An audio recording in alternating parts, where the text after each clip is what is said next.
This is the exact video I wish there was when I started dropshipping. Recently, I uploaded this video where I took this product to $1,000 a day. Not only am I gonna break down and reveal the whole store, I'm actually gonna do something kind of crazy. I'm gonna give the store away completely for free to one of you. And all you have to do is like, subscribe, and leave a comment so I know who to give it to, and you can get a chance at winning the store. I'm gonna give it away in about 2 weeks. Make sure you watch the whole video because I'm gonna give away more money as well. Let's just do a quick revenue check before we get into the video.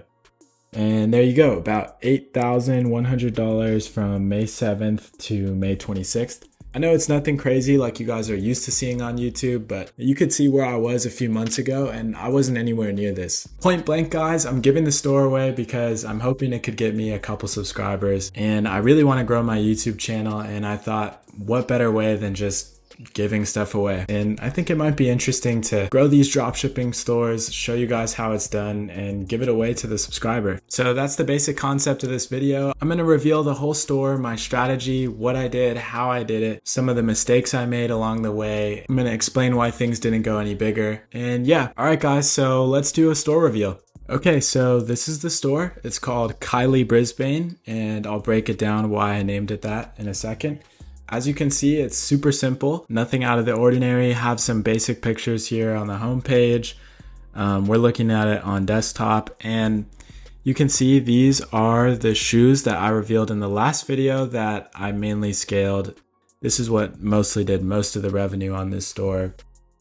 So if we go ahead and click on these, here's the product page. It's called the Michelle Pain Relief Orthopedic Shoes. I know, not the best name, but the page is very simple. Let me see if I could open this up on mobile for you guys, and I'll have that scrolling side by side. As you can see, it's not the prettiest page, but it did really well. I talked about it in my last video. These shoes did really well because they're pain relieving, and it really strikes a nerve if you're somebody who's in foot pain or that kind of thing. You guys might have noticed that it says 60 AUD. That's because the market that I was selling in with this store is the Australian market, hence the name Kylie Brisbane. I knew I wanted to be in the women's fashion niche. I talked a little bit about changing and testing different markets. I settled on Australia because after I was trying Denmark, I felt like there was a culture barrier as I'm American and I was trying to sell in European markets. So instead I went to Australia. So my buddy Fadak, the e-com legend, he told me that it was a great market. He suggested this naming philosophy where I take a popular woman's name in that country and a big city in that country and I just combine them. So it's called Kylie Brisbane. The most common online purchase is a fashion product, so I still think the fashion niche is great, and especially women's fashion seems to work the best for dropshipping. So that's what this store was mainly focused on. I already talked about a lot of the products that I tried and tested that didn't work. One of the ones that did okay was this dress collection, and it was kind of this buy one get one free offer. I found all of these products using spy tools like Mania or Winning Hunter. The orthopedic shoe was something I didn't even want to test, but I tested it anyway. And that goes to show that dropshipping is really a testing game and a research game. If you want to make this work, you got to be testing products every single day, and you need to be researching new products every single day. So let's talk about the ad strategy. So I talked about it briefly in the last video. I did a $50 CBO campaign for every new product test. I wouldn't actually let it spend the full $50. I would just let it spend up to $25. And then from there, I would see how it performed. If I didn't get a sale and there wasn't a lot of clicks, I would kill it immediately. So you can think of it as $25 per product test. So that way you can do it pretty low budget, and if you're spending $50 a day, you can test 2 products a day. And if your research is really good, you should be able to hit winners at least like 1 out of every 20 products. If you're a complete beginner, your product research skills are probably not good. So some people might test 20, 40, even 60 products before they hit 1 winner because their research is just that bad. So for the ad copy, you could literally bite the ad copy of your competitor if you want and rephrase it in ChatGPT. And that's literally what I did for every single product test, except for some of them I tried different variations. Like for the dresses, when it started working, I started testing different ads and different variations. And that's something I would also recommend. If you hit something that works, you need to start testing different creatives, different ad copies, and different landing pages, different prices. Until then, you can kind of stick to the same method of just copying your competitor's strategy and rephrasing it. That's the most risk averse way to do it, and that's what I would recommend. So So let's talk about the advertising. So super simple ad that really performed the best. I'm going to show it here on screen. What I did was I found a competitor image and they seem to be scaling it really well.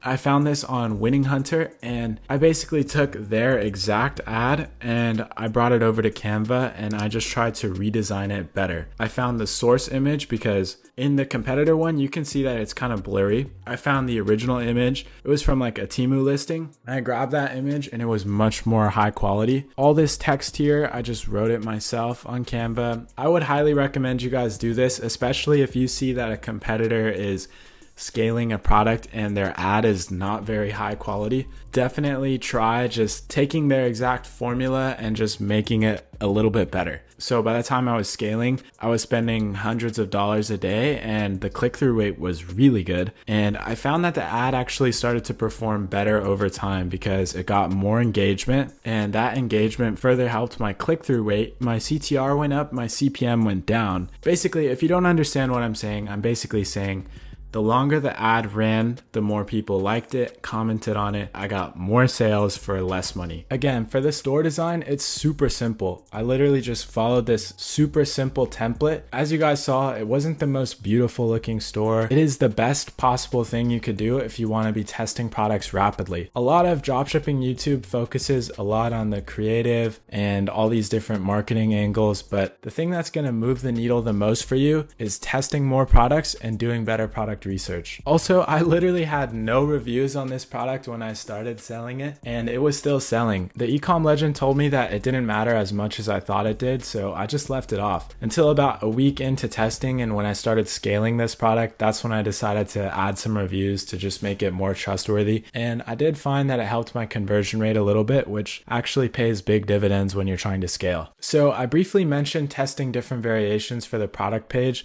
I literally went super hard on this. I tested the image that you see when you open up the lander because I personally think that it makes a big difference what you see when you open up the page. So after all this testing, this is the exact template that I settled on that was working for scaling. It might not be the prettiest, but I swear I tested so many different variations and this is what was working.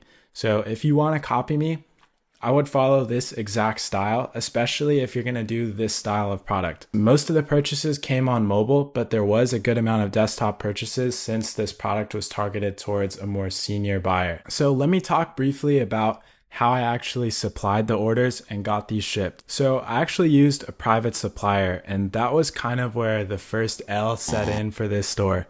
One of the biggest issues in dropshipping that you might not realize is your back end. That means having a good and strong and reliable supplier that can ship your product fast and at a good price. So when I was looking and shopping around for suppliers for this product, I would hit private suppliers up, tell them that I'm scaling the product, and I would go for a good quote. But what I should have been more focused on is not just getting a good quote, but getting a good shipping time that was secure. Working with this supplier, they had a better price than AliExpress and they quoted me a faster shipping time. But after a few weeks of scaling the product, I was checking the tracking and orders were not arriving on time.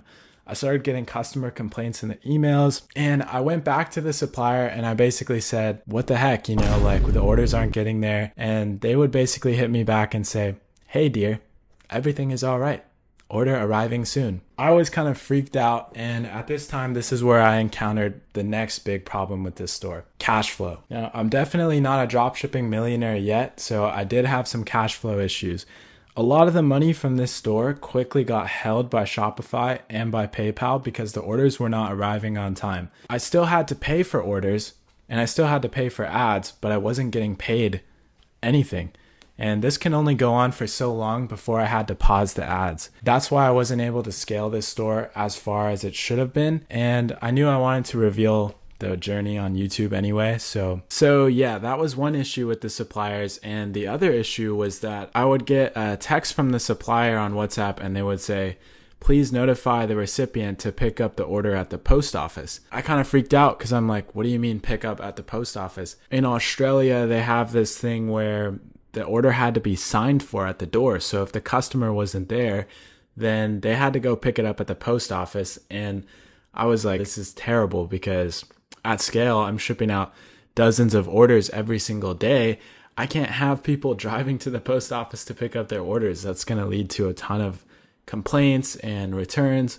So I expressed that to the supplier, and they didn't really seem to understand or empathize why that would be an issue. To take away at the end of this little segment about suppliers, what I would say is, guys, when you're scaling a product or when you're about to scale a product, please shop around for different suppliers. Talk to the AliExpress suppliers, talk on Alibaba, hit up different private suppliers that you can, compare quotes, compare shipping times. That way you can really feel comfortable about getting to the best and most secure backend. So yeah, let's talk about cash flow. This is a super common issue with dropshipping, and that's why you need to have good and strong cash flow.